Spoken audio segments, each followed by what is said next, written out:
Hello, आवाज येतोय? कवितेचे शीर्षक आहे लपंडाव.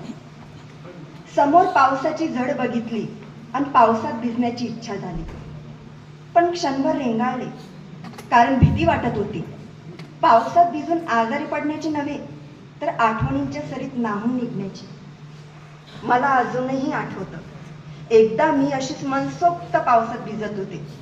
तू मात्र हट्ट धरला होतास, पावसात भिजू नकोस, आजारी पडशील याचा.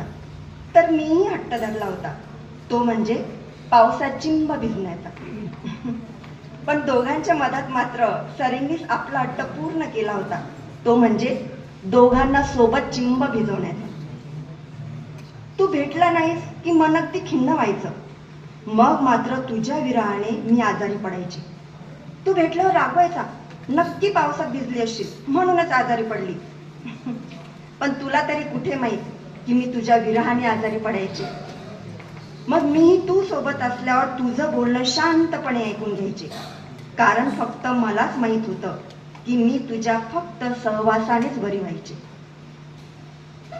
काल परवापर्यंत बरसणारी प्रेमाची सर आता मात्र आठवणींची सर बनून विरहाची जाणीव करू पाहत होती. आता पहिल्यासारखं पावसात भिजावंसं वाटत नाही, पहिल्यासारखा हट्टही करावासा वाटत नाही. आता पहिल्यासारख्या सरीही बरसत नाही, कारण सरींना आपला हट्ट पूर्ण करण्यासाठी, बरसण्यासाठी आता तू माझ्यासोबत नाहीस.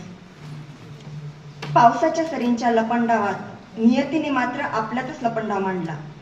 तू जिंकलास, मी मात्र हरले. धन्यवाद.